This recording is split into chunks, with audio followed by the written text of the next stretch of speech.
As far back as I can remember, I dreamt of a normal life. A life filled with normal things. A life where monsters don't live in closets or under the bed. A life where ghosts aren't real. I just wanted to be normal. But that didn't happen. It wasn't meant to be. Since my early 20s, I have experienced profound paranormal events that would change my life. Extreme poltergeist activity, living amongst those that have departed this earth in ways unimaginable. It has affected my loved ones and children with no end in sight. I could hear things, see things, and feel things not of this world. I asked myself if this was a gift or a curse. With the help of my mother and close friends, I emerged a paranormal investigator. Since 2013, I have been on a relentless journey to learn about the paranormal. This is my time to share my journey with you. Welcome to my Paranormal Soapbox.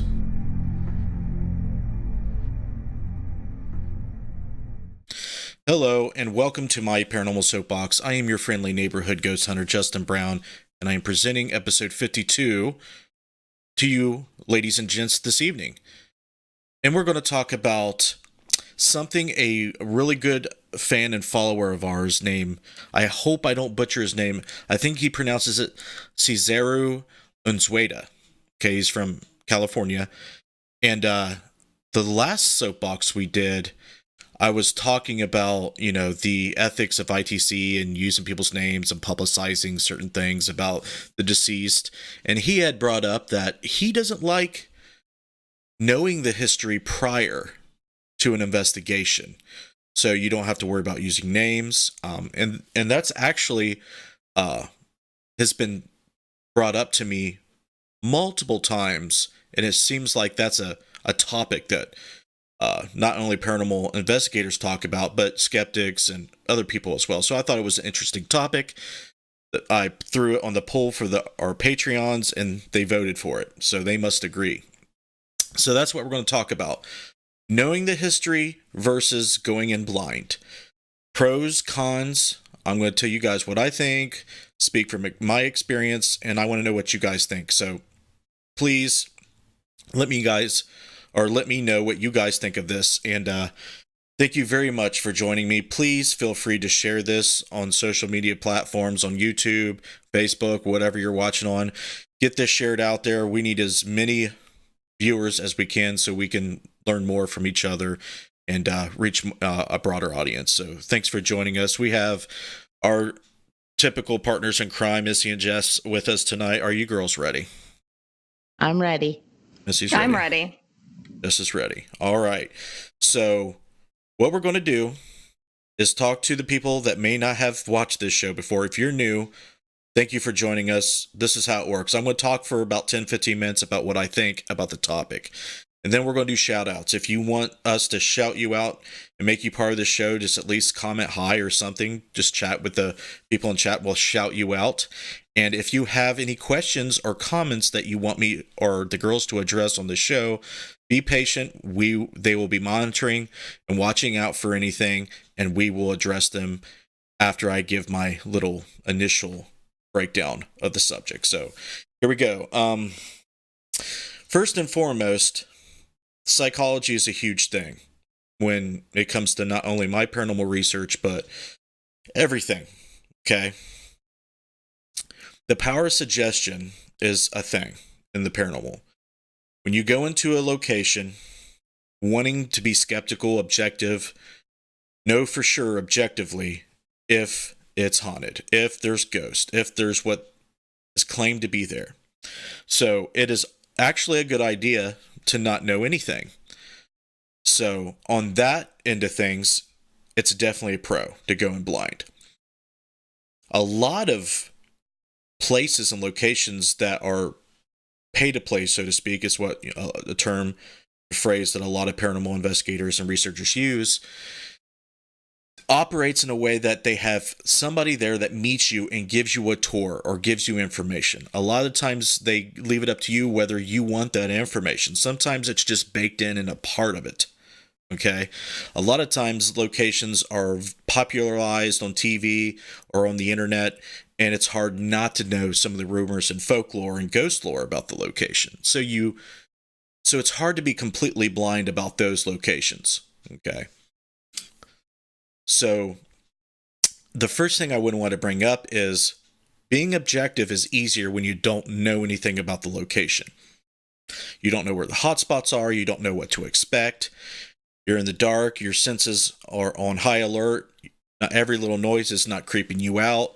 Maybe if you knew that someone was murdered there, or some serial killer, was locked up in this jail, or something scary was there, your brain's going to play tricks on you. So you can kind of remove that element. But there's also the element of the unknown too, so that could be a double-edged blade there. And it absolutely helps with not having to deal with publicizing or putting anything out on your media that would offend somebody, trigger somebody, or get you in trouble. You're just out there doing, blind research. Anything happens, it happens. You just document it and submit it to peer review, or include it into your media. So this is definitely something that I would suggest anybody doing psychical research do. If you are psychic or you have psychics on your team, you want to keep them in the dark. You don't want them to know anything about the location, so anything they pick up on would be more valid. It would appear more legitimate. And this is something very difficult to do, but it is possible. The two in the group, they're actually on the show tonight, as you guys know, if you're familiar with this program and our group. It's hard for them to do that. A lot of times they can't enjoy social media like they would like, because these locations we go to are talked about a lot. They're online. We have production meetings that they have to sit out on segments of the meetings they have to sit out on because they don't want to be informed about anything. And then if there is a historical tour at the locations, they can't be a part of that either. So it's really a drag. But it's essential to our work. Now, what we do at Interface Death is when we go to a location, 9 times out of 10, we're interviewing a tour guide, a property manager, if they're willing to give us an interview in the beginning, because we're trying to get the interview before we actually investigate. Sometimes you have 8, 10, 12 hours while you're there. It's rare or not as common if you have the ability to book interviews outside of the primary investigation period that you're paying for. Sometimes we do have that luxury, and we do take advantage of that luxury. We separate all those things so we can, focus on one thing at a time. But in general, I am recording a lot of people's interviews. I'm getting a lot of information. A lot of times I have to do prior research on a lot of things because I'm producing media. So I have to know what I'm talking about. And that is an issue. But the pros to knowing the history is, let's say if you're doing experiments, if you want to know what triggers phenomena, you got to know about the location. Sometimes you can use triggers that doesn't need any prior knowledge. Like if you're going into a location where the time period you're trying to connect with is in 1850s, you can dress like, you're from the 1850s and not know anything. But if you knew that somebody that's named Bob hacked his, wife up while she was wearing a white dress, then you could dress somebody up just like Bob and someone, just like his wife in a white dress and recreate that and see if it triggers anything. So that would be one example of a pro knowing the history prior to going in. Speaking someone's names, retelling the history, being empathetic to the situations or the lore or the history about these locations could be triggers as well. That's something I try to do a lot. And sometimes you get interesting results, but not as much as you would like, because paranormal phenomena is rare and it doesn't happen when you would like it to, or it would be normal, right? So there you have that. So I think it depends what you're trying to achieve, whether it's good to not know the history or not. If you're someone who is very susceptible to being suggested and having that influence the way you investigate or approach something psychologically, I would suggest trying not to know the history before going in. If that is possible for you, then do it. Try to do it. And you have to keep in mind, a lot of the times, maybe I can't say a lot of times, it is very possible that the people telling you the history at this location is not entirely correct. Sometimes it could be, sensationalized, skewed. You always want to back up the history they give you with your own research. So I do want to, place emphasis on that as well. And, get multiple sources from books, microfiche newspaper articles, ancestry.com, anything you can get. Cross-check it all and make sure it all pans out. So I would like to know what you guys think about this topic. How do you guys do it? How do you think how would you investigate differently if you didn't know anything about a location? And if you didn't, did you find anything that you could later correlate with the history? Do you think the past and the history of a location correlate with the paranormal phenomena that you capture or experience at a location at all? That's something, we need to talk about as well. So I want to know what you guys think. We'll do some shout outs and we'll get this conversation going, hopefully, and have some fun while doing it. Me first? Sure. Okay.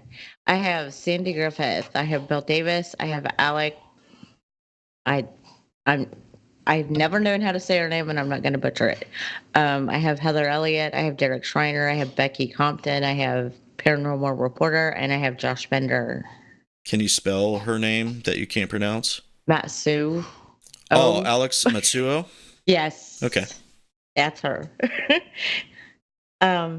Josh said I like not knowing the history. Mm-hmm. Why, Josh? Why don't you want, kind of tell us why? And Bill Davis said maybe just general things. Okay. And then Josh opened his can of worms and said, make sure you tell Jess happy birthday. Tomorrow is her birthday. So everybody's saying happy birthday, Jess. Yeah. Thank you. Since, we're doing the show tonight. Happy birthday, Jess. I'll definitely will be wishing you a happy one tomorrow, but everybody else can do it now. I know, and Josh doesn't want to know, because if I'm starting to pick up on things, like I ask him, like, do you know anything about their location? He's like, no. I'm like, can I say something to you? Like, he doesn't even want to know what I pick up on. I don't know. I have Joe, Glenda, Marilyn, Val, John Cool. Becky's also over here. John says he doesn't mind factual history, but he prefers not knowing any alleged paranormal history.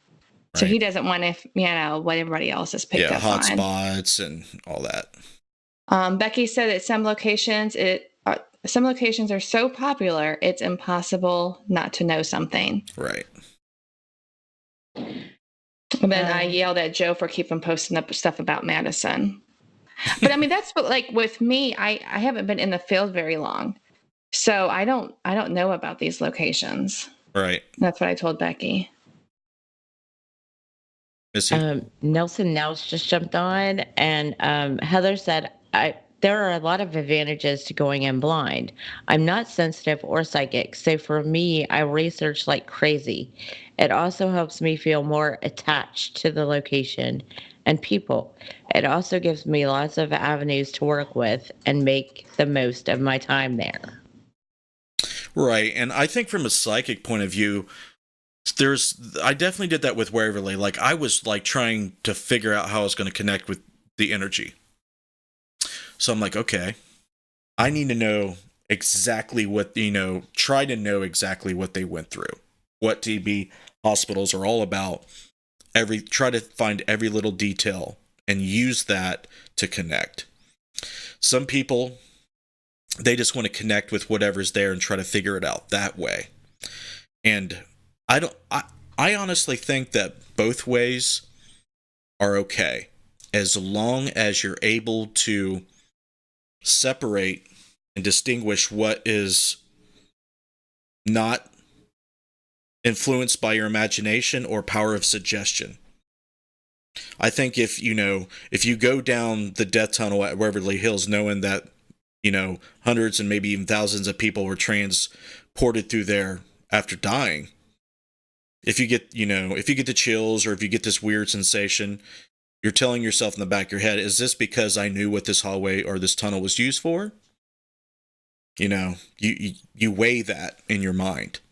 So as long as you're able to do that, you just kind of shelf it and wait for something a little bit more objective and tangible there. What do you girls think? Unless there's something else we need to address in chat. I have some Melissa join from Anchorage, Marietta. I saw that. She said, from a sensitive's perspective, I say it's cool to know the history, but to know a little bit of a general knowledge is fine. Mm-hmm. JoJo doesn't try to connect with anything. Mm-hmm. Sandy Griffith said, I feel the less you know, the better, except for the history part. That way it doesn't interfere with what you're feeling. Okay, so if you were making a paranormal documentary at the same time you were investigating, what workarounds would you try to do? Because that's the predicament I find myself in 99.9% of the time. Nelson said, I like finding out what people have reported so you can try to explain or debunk it. Right. That's another reason I wanted to bring up, and I'm glad he did. The part of paranormal investigation that should not go unchecked is actual investigation. Ghost hunting and investigation, I mean, there's a fine line. If you go into a place and there's a claim where you hear screams on the third floor, you want to go try to figure out explanations for that. Is there a distant car screeching its tires in the background? Is there some kind of siren or alarm or something, right? So you try to approach it at that angle. If you go in there and you hear something that sounds like a scream and you didn't know about that claim, you may fall victim to the same thing, unless you're a good investigator and you try to investigate it before you do that. So knowing that prior kind of expedites your ability to investigate and debunk. Tammy Petty just jumped on. She said, Valley Spirit Communication says hello from California. Hello. Thank you for joining us. Becky Compton said that she didn't feel anything in that tunnel. Yeah, I can't say that I really did either. Aside from the general feeling that the whole area gives you, the whole hospital grounds give you. It didn't feel like it was oppressive. It didn't feel like it was stained with anything. When I go into a funeral home, I pick up on the people grieving more than any dead person. So I kind of equate it with that, but since there's no funeral sessions held in a place where dead people's been, you don't get a lot. But I do feel like I'm very keen on picking up what people leave behind. And their residual fear, their residual what's the word? Anxieties. Right. Okay. But what do you girls think? What do you think about, how difficult is it to try to keep away from any information prior going in? Some, you kind of reflect on what you go through and maybe give some pointers and any other insight on this, because this kind of pertains to you guys, or does. Well, I have been in both boats. I've known the history and I've not known the history. And I think not knowing adds a little bit more mystery to where we're going. Mm-hmm. But with the way that the dreams are And if I'm telling him a dream that I had that is pertinent to the location, he's like, yeah, okay, all right. And I'm like, you're not supposed to be telling me this stuff. And he's like, but I'm not telling you anything. Like, I can tell by the way you're acting, whether I got it right or not. And he's like, well, then don't ask me. That's a good point, though. Why? If you don't want to read his reactions, then don't ask him. Right. I guess that's true. I've been reading his reactions for a long time. I guess I shouldn't ask. Call me up and be like, hey, Justin, I picked up on this. And I'm like, everyone does that. Yes. I want to stab him when he does that. Big deal. That's why he does it, though, Jess. I know. Like, I would tell him something that was like earth shattering to me. And he's like, everybody can do that. Like, what the? No. Like, it was a big deal to me. And he's just like, yeah, okay. I know. Like the skeleton boy that I was telling you about before it rained off. And he's like, yeah, like everybody does that. We see 4-year-olds in our bedrooms that turn into skeletons. Okay, what was the question? Oh, kind of reflect on how it is to try to stay in the dark about the locations, how tough it is, and kind of explain from your point of view what you do. I think since I'm befriending a lot more investigators, it is very tough to not know anything about any kind of location. Like I said earlier, I mean, I just started, so therefore I don't know a lot of history of different locations, and I think that benefits. And I don't know. I don't like knowing the history. I like, doing a little bit of remote viewing and actually doing a walkthrough, and that way later on to get the validation. I like being validated. I like, having the validation of, yes, you are correct. And I always, as a psychic, you always earn to get that. And I think that just more, and I see Missy shaking her head, yes. Like you just always want to be, to be right and not think you're crazy for, right. The things that you come. Because I mean, there's been times that I think I'm crazy, but then everything makes sense. And it's like, okay, I'm not, but it's like you always want that a girl, when it comes to this. Yeah, I get it. Missy, real quick, kind of respond to that a little bit from someone who is constantly doubting themselves and has anxiety about, coming out with what you're what you're picking up, and kind of explain the anxiety that you get, presenting information that you get that doesn't line up with what Jessica gets. Right. Well, it's confusing for me because she'll pick up one thing and I'll pick up another. And you're like, but both of you could be right. And I'm like, but there's validation for one and not the other. And you're like, but you could still be right. Right. Or like I hear something and I'm like, what did you say? And you don't pick it up on the recorder. And I'm like, well, then I must not have heard it. I must be crazy. And you're like, you're not crazy. You're actually hearing it. It's just not coming through. Mm-hmm. But I feel like I'm crazy. Mm-hmm. Yeah, I would say if I was hearing that same stuff that you hear, I would feel crazy. But I would say the last place that we were at, the jail, there was a few things that we both, so I'm thinking the longer that we're together, we will be experiencing the same things. Because there's like that shower. We both actually, from what Justin said, we both said almost like sneak attack. Mm-hmm. Like you said it when your walkthrough, I said it during my walkthrough, and we weren't, obviously near each other. Right. And like I was telling you, when you were like, oh, I heard the men singing, I was wanting to belt out in a song. And then you said that. I was like, okay. But I'm thinking that we're getting, I mean, it's only been 4. Yeah. Maybe. Yeah. Nope.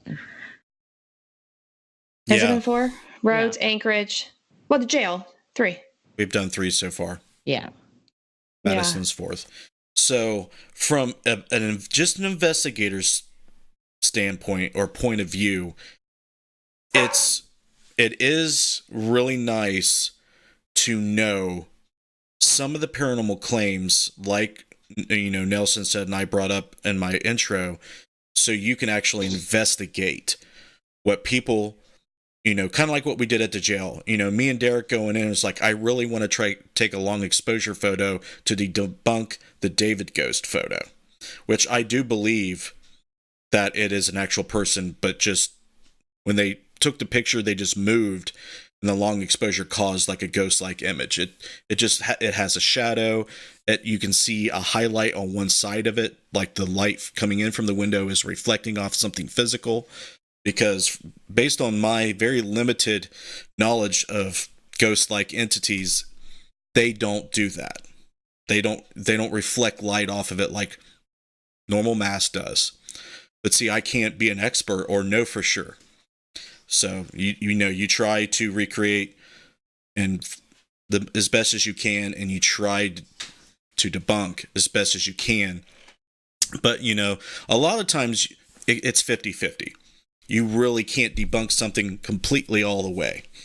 And it leaves, a lot of ammunition for shows like this and debate online and, debate within your group. And I did see that Nelson likes a mix. He likes some people that don't know nothing, some people that do know everything, some people that know limited things. And whatever the dynamic in your group is, about what they know, try to use that to experiment with.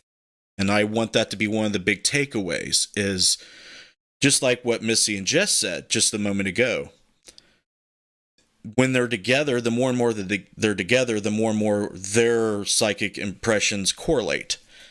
So me, to test that, I would want to set up cameras right next to them and put them in both in Gonsfield situations where they can't see or hear anything that each other's doing, but right next to each other, and tell me what they pick up.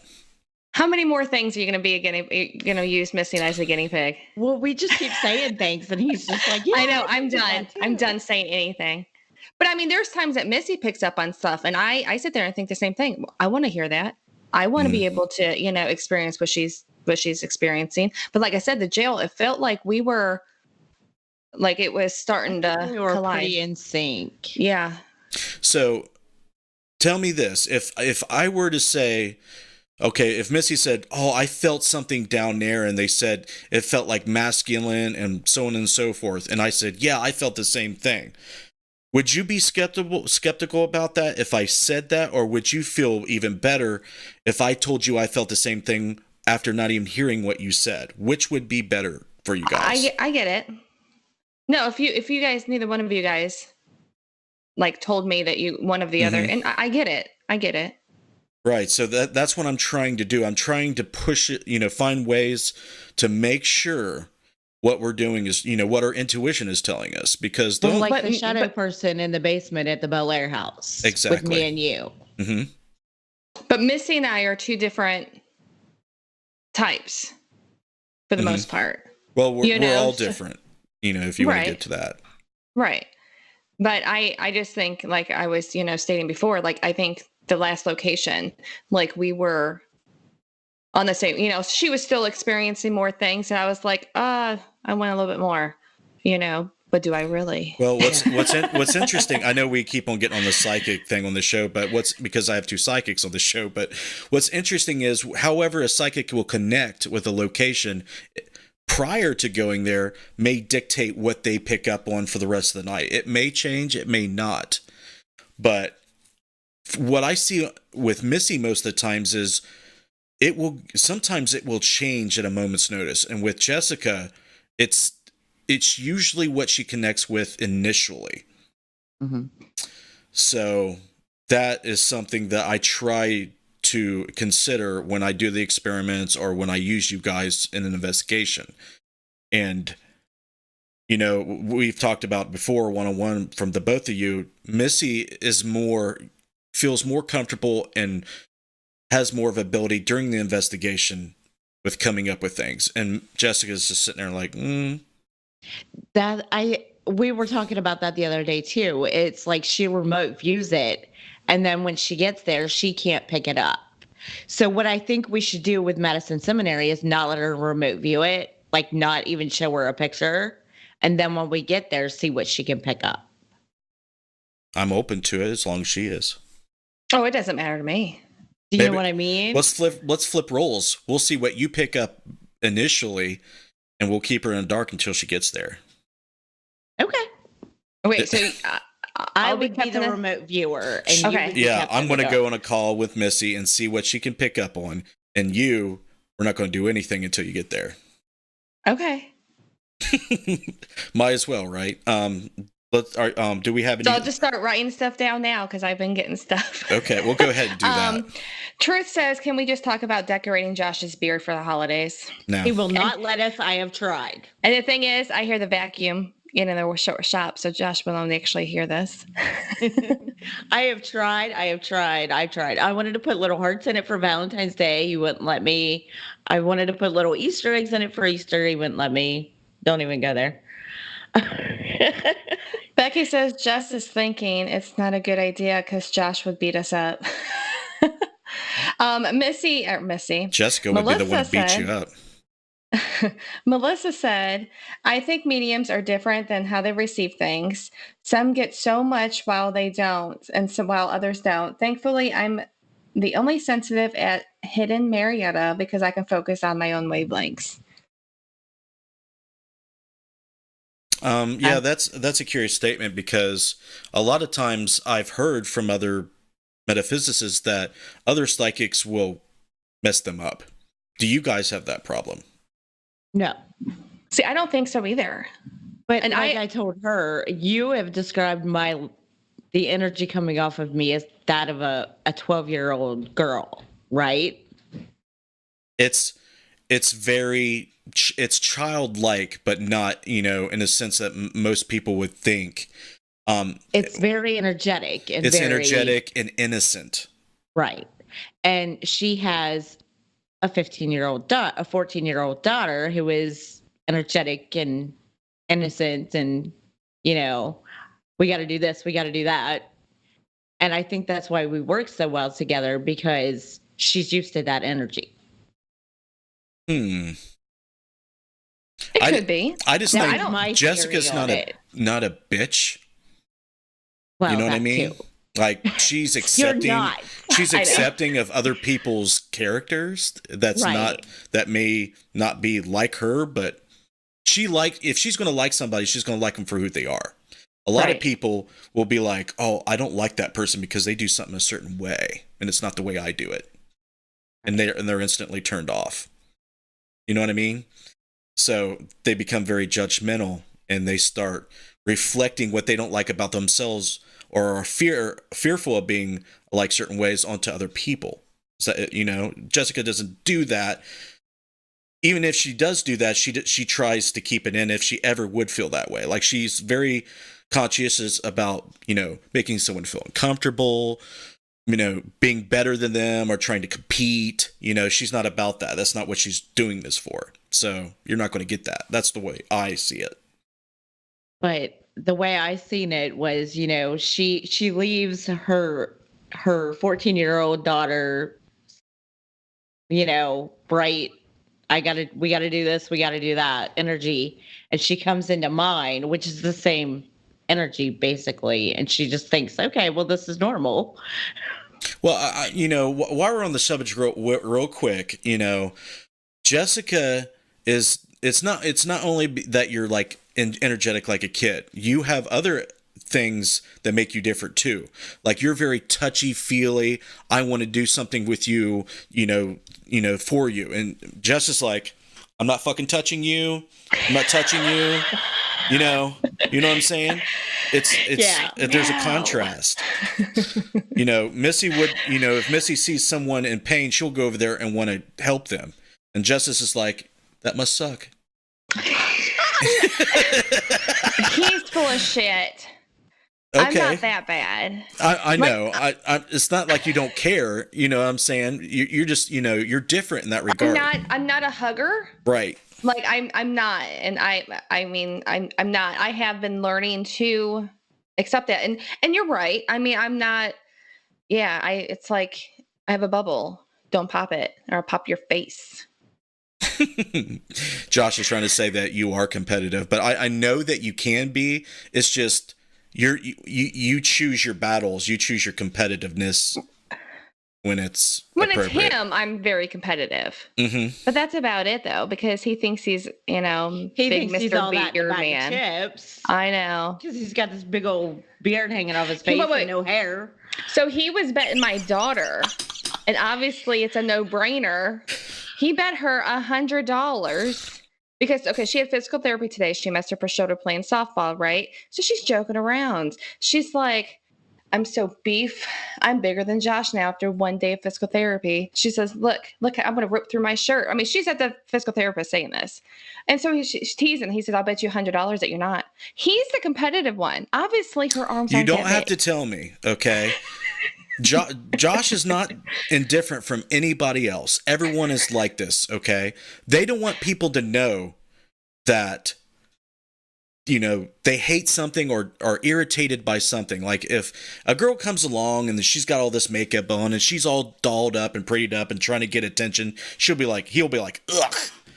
But he's in the bathroom for 5 years getting ready, in the morning. Putting oil in his beard. Yeah, he is seeing things that he is unconsciously hating in other people. And I do it, Jess does it, and Missy does it, and it's human nature. And this is what I love about psychology. It's freaking amazing. When you realize all this stuff, you're like, oh, the reason why I hate that person is because I'm just hating myself right now. Most times that's the case. But that's the difference with me is that, yeah, she's prettier than me, but I love her and I hate me. So I mean, I think that's different. Messy, stop. But I think like we connect. Like you're more vocal when it comes to you being down on yourself and you're being hard on yourself. Mm-hmm. I'm not. Justin hears a little bit of it, but I usually keep it all in, and I'm very insecure. But you're more vocal than I am. That's why my throat chakra is screwed up. That's why my solar plexus is screwed up. Justin, go ahead. Just sit there. Missy and I got the show. We got it. I'm out. Well, I like the organic nature. This show can kind of go off after we've talked about and after everybody has said their own thing. But, this kind of ties in with the topic, and this is why. Knowing yourself is a large part of how we investigate, ghost hunt, whatever you want to say. Knowing about psychology is a huge thing. The dynamic between the group members, your view and idea about the paranormal in these locations, how you connect, why you do it versus why they do it, how you interact with the location, with the other people. It's all psychology. So I think all of this is relevant, what we're talking about. But, as long as we kind of step outside and kind of look at all this and be like, okay, me knowing all this junk, how am I going to use this for my benefit? So, the Paranormal Circle just joined. Ooh, Paranormal Circle. Is that a new one? I have Briar Goodrich, I think that's his name, Goodrich from Australia on, and Danny Satoli. Melissa says, I have one friend who is a sensitive and has actually helped cops with cases. When we are investigating together, her waves help me out and vice versa. Just like you guys, you help each other out. Mm-hmm. I agree.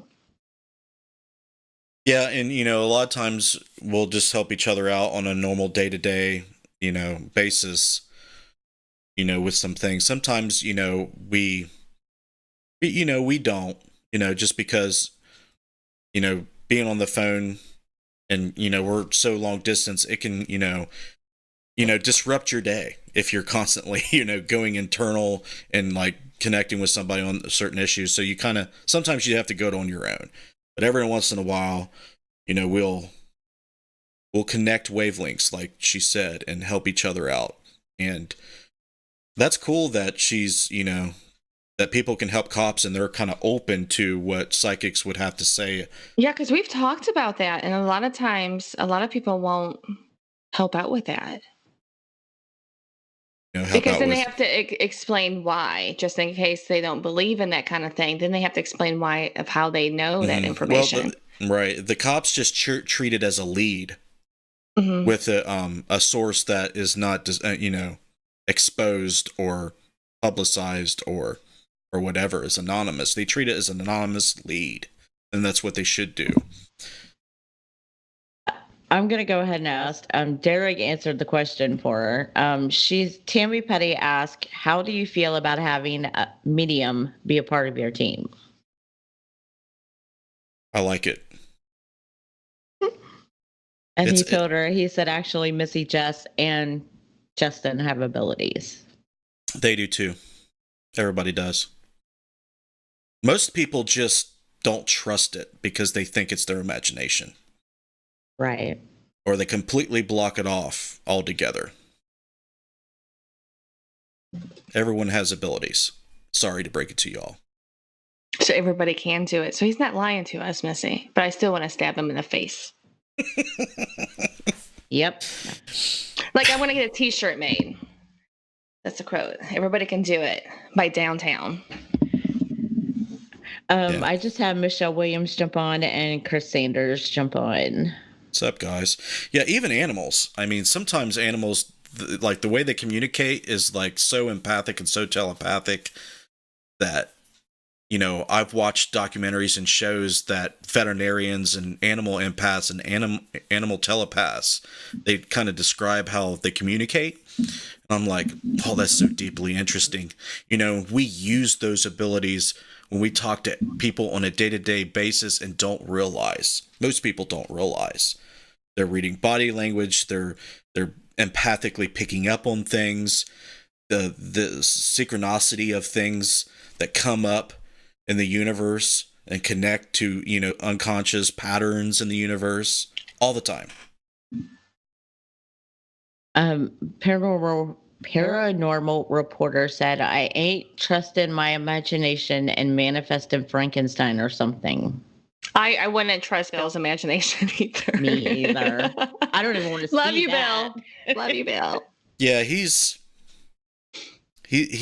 got a very vivid imagination, but he's so funny. A lot of people, if they don't feel comfortable with putting that where it needs to be when you're trying to investigate, it can become very confusing when you're trying to understand psychic phenomena.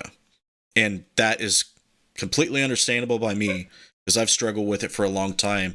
And just now until recently, the last year, maybe two, I think I've got my finger on the pulse and I'm able to take that and start researching certain things and piecing together the puzzle. And I think that approach is helping the other people like Jess and Missy and other people who ask me, like Becky Compton's, asked me a few questions. I kind of help them know where to go with their own questions and ponderings about it. Does that make sense? Like, I kind of lead them. I don't give them the exact answer all the time. Answers. Yeah, I just kind of lead them into some type of understanding where they eventually find out on their own. Sometimes it depends how quickly you want it. Like for me, for instance, like hit me in the face. Like sometimes it's more of a bigger push than just like a little tap of trying to figure out things. Like what, for example? For instance, before we went to the jail. Mm-hmm. We talked one day about it and you said, well, you have to figure out what's going on, what's triggering it, blah, blah, blah, blah. And then next day I was able to put it all together. Right. That's exactly what I'm talking about. Right. But sometimes when you talk to me, sometimes it's like a little bit of info and then other times you give me more info. Mm-hmm. But I think, Becca says, do you think that certain people can shut out all experiences or cause them not to happen? Yes. Hmm? Josh, for example. Yeah, he's getting Oh, better. yeah. He's getting better though. He's He he's is. not the same. A lot No, of people. Josh is gonna say, I thought everybody could do this one day. He's just gonna be like, oh yeah, I see Okay, all that. right, Becky. Okay, me and you are very much alike. When you go into a location, here's one thing that you probably heard me say before, but I'm going to say it again. People have auto immunities to a lot of things, psychological and metaphysical and spiritual. If there's something out there that you know can, or something potentially can affect you, you'll shut it off immediately until you get really in depth with knowing that mechanic and that mechanism. It's only then you can control whether you shut it off, let it, filter a little bit, or let it come all the way. Okay. I've heard Vanessa Hogel say she never protects herself because she doesn't want to be filtered or blocked off from anything. She wants it all, and she will deal with the repercussions later. And some people are the exact opposite. You could be a Joe Vitale who doesn't want to connect with all, because the last time I did, it was really intense and something they weren't comfortable with at all. Okay, so depends on the person. So with that being said, it's very possible you can do it on purpose, but a lot of times you do it not on purpose, unconsciously. Jess, I will tell you that Jess did it on purpose at the jail. She shielded herself. She put that cocoon around her and she couldn't get it down. And I'm like, Jess, come on. And she's like, I gotta focus. I did. There was a couple places in the jail that I was having issues. I don't know why. But then I didn't have issues when I thought I wouldn't have issues. Mm-hmm. I don't put mine with up. floor. Yeah, I mean, it's a weird thing. It's a weird thing. Usually when you want something to happen, it doesn't, and when you don't want something to happen, it can happen, or it'll happen when you don't expect it to, or seemingly at random times. Right. And that to me tells me that it's part of the unconscious self, and whatever you're doing in the background is what dictates what could come through. Michelle Williams said, Millet, yeah. She said, sometimes it's better to speak to the older and wiser intuitives, etc. It helped me understand myself, priest, etc. Right. That would be my mother for me. Yeah, I know. That's what I was going to say. We asked you a question, you don't know the answer, you call Donna, it's all done. You have the answer. Well, that's usually not how it goes. I usually just talk to my mom for like 12 hours straight, and then I tell you guys what she says. Right. But then it correlates to something that we said anyway. Right. I tell people on the show what she says all the time. My mom told me this. She said that. So I have to agree with Michelle about that. Bill Davis said, I thought Cocoon was a bunch of old men in a pool naked. That was just only one scene, bro. Sometimes they're glowing people, aliens. That would be so cool if that shit was real. And Christy said, I miss your mom. Mm-hmm. I do too. She checks into reality every once in a great while. We'll get to see her. She's been on medical leave. She's waiting for her doctors to tell her she can lift enough weight to go back to work. That's not good.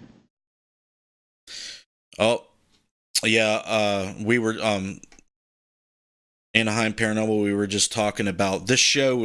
The topic of this show was pretty much sparked by your YouTube comment. I was like, oh, that would be an interesting topic for the show, and I put it on the poll to be voted on the Patreon, and they voted for it. So here you go. So the very first half you missed, or 2/3, or pretty much all. So you're gonna have to come. You're gonna have to watch this in post to get everything. So better late than never, buddy. Bill said that scene was the best one. He likes naked old man. Let's write that down. I guess. Bill likes naked old people and water. But how old is Bill? I want to say he's in his 50s. So, see, he could technically be a naked old man. I guess. Is that wishful thinking? No. Jess, is he? I don't want visions. I don't. No. Truth and Joe, that's actually been talked about. He says he was thinking an awesome show, awesome idea if we can get Justin's mom on the show, which she won't do it. It'll never happen. Could we do like we did with Patty Starr, like the Necromancer show where she called in and we just talked to her on the phone? I freaking wish. She doesn't want any attention drawn to her. The main reason why is other people out there can do things to other people remotely. She'll become a target. And that's why she has no interest in getting to know anybody on the internet, talking to anybody on the internet. Well, but she wouldn't be technically talking to them. She would be talking to us. Right, but you missed the point there. I understand, but it's still. Yep. Yeah, it's kind of like someone that is so that has the ability to connect so easily with that stuff. I don't, whatever you want to call it, the psychic, playground. They can, be targets. They create a lot of tension. A lot of times it's described as a light, a very bright light. If you unveil your light to people, to entities, to things, then it's going to be easily found. So if you contain yourself in a little bubble where no one even knows that you exist, the better off they are. Hello, Craig. Thanks for joining us. We're about to wrap it up. Yeah, I know, Joe, she don't have to show her face, but I don't see her doing it. It's like Christy said, she would totally tune in to people. Oh, you don't want to be read by my mother. Mm-mm. You'd rather be hit in the face with a, milk truck. This woman walked into the Monroe house, did a walkthrough, said all of these things, and then she walked back down the stairs and she sat on the couch and she fell asleep. She was tired. I drove her like 3.5 hours there, and she was working like 12-hour shifts before that. No, I know, but most people are like, I'm not sleeping at the Monroe house. Oh, well, no. Here she is, the most gifted person. We're talking about someone who's I saw have a gun stuck in her face and pull the trigger and it jammed, and she didn't flinch. She's the only person on the face of this earth that's not psychotic that would do that. So there you go. Monroe House 0, Bomb 1. Anything else? Anything else that I'm looking at the chat now. We're just now. It's people tuning in late. YouTube is kind of winding rolling down. Heads on the stairs. Yeah, you tell your mom that Joe said to do a show. Okay, I will. She won't give a fuck, Joe, but I will say that. Just get in line, buddy. Like I talk about it with the group all the time. It's like, all I got to do is mention my mom and everybody's ears perk up. I don't know the fuck why. I mean, when I say mom or when I talk about her, does it sound like she's the oracle or something? I don't get it. She just says, we see bright lights. We just tolerate you for your mom. Okay, whatever. Bullshit. Oh, here it goes. It's like you can't get my mom, so you settle with me. Yeah. Be like, hey, Justin, can you ask your mom this and tell me what she says? Okay. Right. Well, especially if you're in a pissy mood that day, we'd just be like, I like it when Derek tells a story about when my mom was doing a reading on a video at the Monroe house. He's right here. I can go get him and he can tell the story real quick. Is that how you want to end today's show? If he wants to. Honey, you want to tell the story of Donna standing next to you at the Monroe house?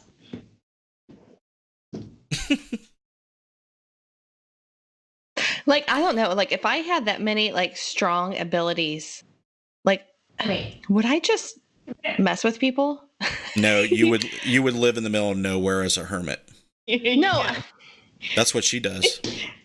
but you know what I'm saying? Like, being around people, and if they like looked at me well, like that much, I might goof off.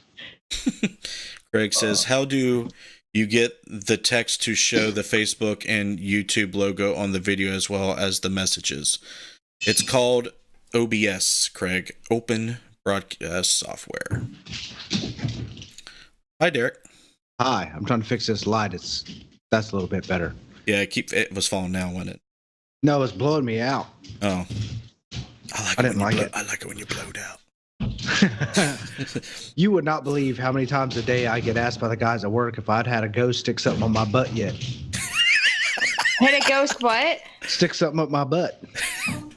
Oh. It's completely your fault, Derek. They ask me every day. They're like, "Have you been touched by a ghost?" That's why he said it was behind them, bro. Right. That's right. It's like, no, not yet. It's never happened. Okay, so they want to hear the story about your mom. Yeah. And that's what we got going on. Okay. Just so, for everybody's information, Justin's mom came to us to the Monroe house. We did the old Blackford County Jail and the Monroe house in the same weekend. She showed up and knew nothing. All that she was told was she was going on a road trip. And what was it, like 4 days beforehand is when you told her you were taking her on a road trip? It was like very, very soon before. It may not even been that long. And she started saying stuff in relation to the location and had no clue where she was going. No. Not to interrupt, but soon as I said that I want to take you to this place, that's when she started picking up on things. Oh, okay. And they got there, and we kind of did our thing while it was light outside, got our B-roll done. And we went in right after it got dark. And we walk in, and she had done her walkthrough, and we're all kind of standing in the living room area. And I felt something, or I heard something behind me in the kitchen. And we're looking around, and we get a message on our phone from a guy, and he said, "Hey, did you guys check out that video that I sent of the door opening?"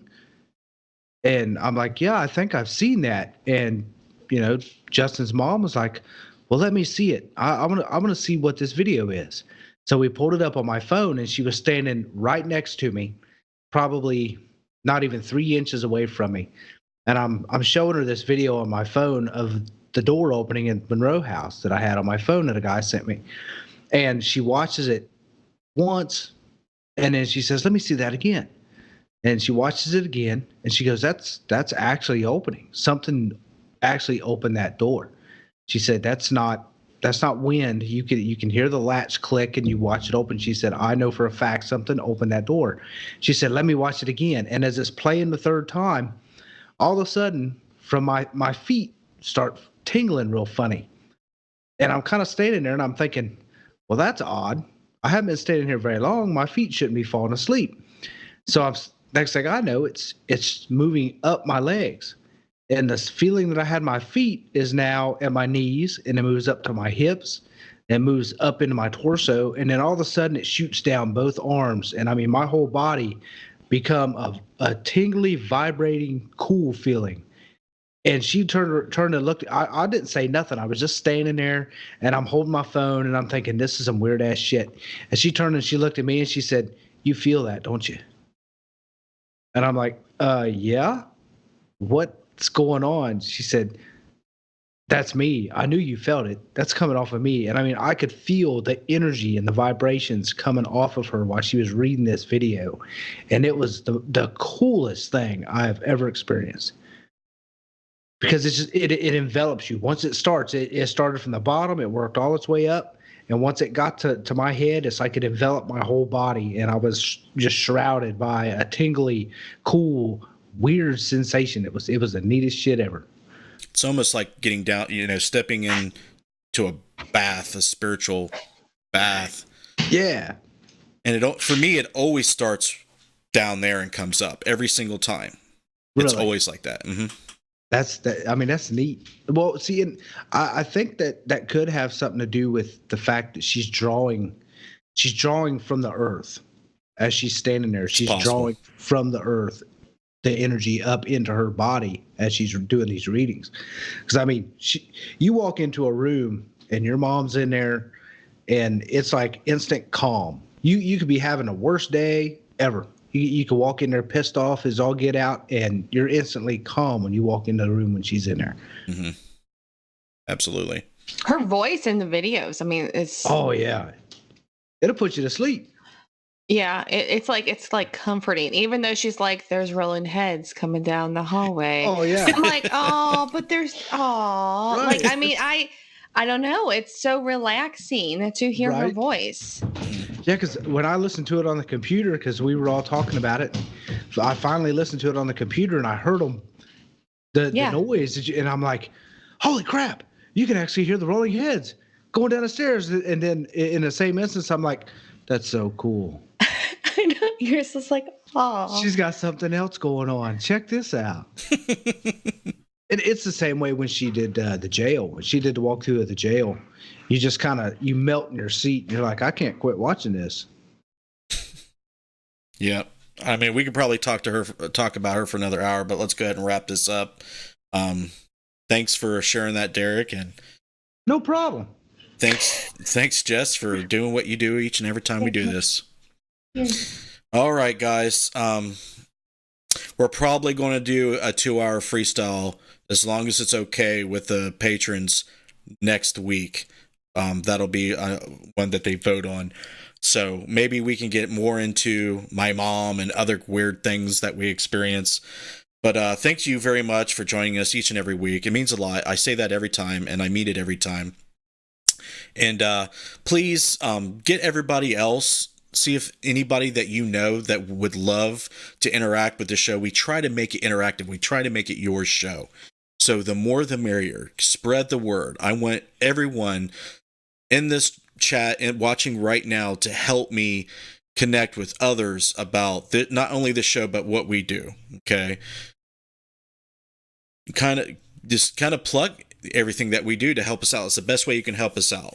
Interfacedeath.net is our website. It's very freaking expensive, but we know that it's the most important thing that we can do online. So if you have not yet, go to interfacedeath.net, subscribe to the mailing list, and check out all the content we have on there. That's the hub of everything we do. If you're watching on YouTube, you can check out the blog page that we're broadcasting on Facebook right now, and we also have Interface Death on Facebook as well. You can check out Interface Death on Twitter, Instagram, Patreon, which we'll talk about in a minute. And if you're watching on Facebook and hadn't checked us out on YouTube, subscribe to our YouTube channel as well. Patreon is what makes this content possible. If it wasn't for people like Clay Borman, RJ Murphy, Scotty Fox, Casey Schreiner, Jessica Bias, Paranormal Reporter Joe Vitale, Heather Elliott, General 7, Cherry Capital Shadow Seekers, The Ghost Guild, Kelly McConkey, and Tony Filosi, we couldn't continue. And we need people to help us out, whether it be a little bit each month or up to $25 or even $50. People have supported us over the years this way, and this is what makes it happen. So if you like what you see, on YouTube and our website, consider going to Patreon. You get rewarded, exclusive content, and you get control over shows like this. So please check it out. And I'm gonna leave it there. You guys have a good evening. Spring is here and summer is coming. I want to see you all get out there, do your own investigations and have fun, do your own paranormal projects, and hopefully I'll get Necromancer started up here soon. I'm hoping to get out the first episode of season 6 at Rhodes Hotel Our trailer is up, but I am working on that episode now. So just get on Interface Death and make sure you subscribe to the mailing list. If you're new to the show or have not seen our new video promotion of Rhodes Hotel, stick around and check that out. Until then, we'll see you next time.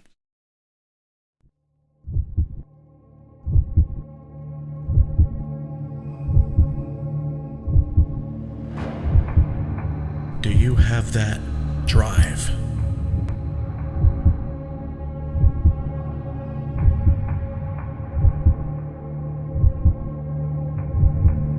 That morbid curiosity to explore the darkness?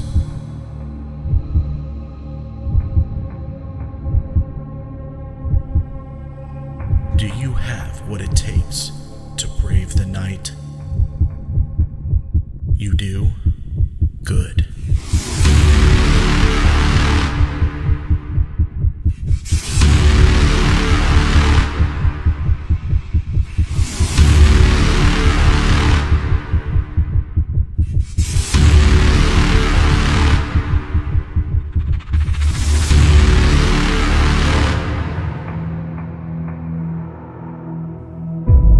Dead light.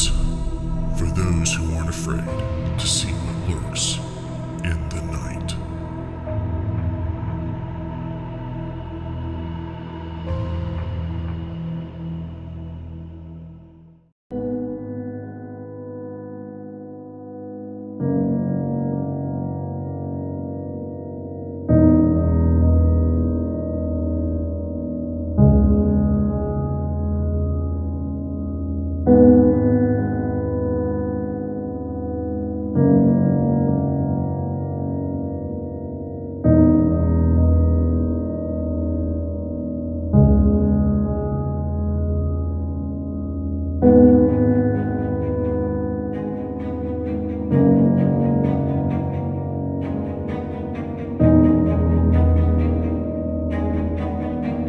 In every old building, a story lays dormant, yearning to be told. This is our calling.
I don't know why in this room. I'm hearing the train.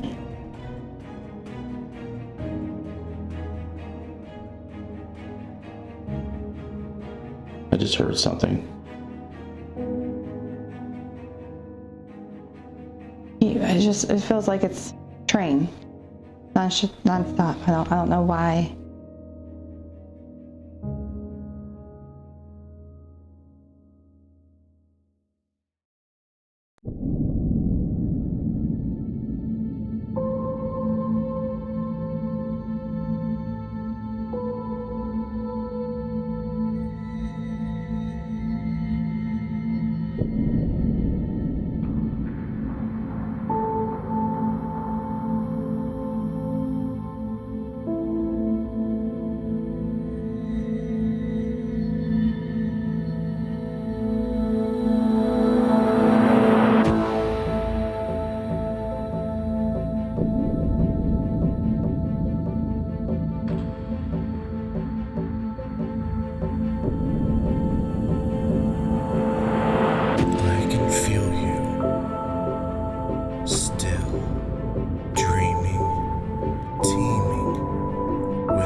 around somehow.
Are you down there?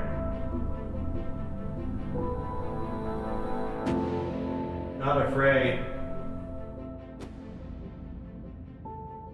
We know what it feels like to walk in the darkness.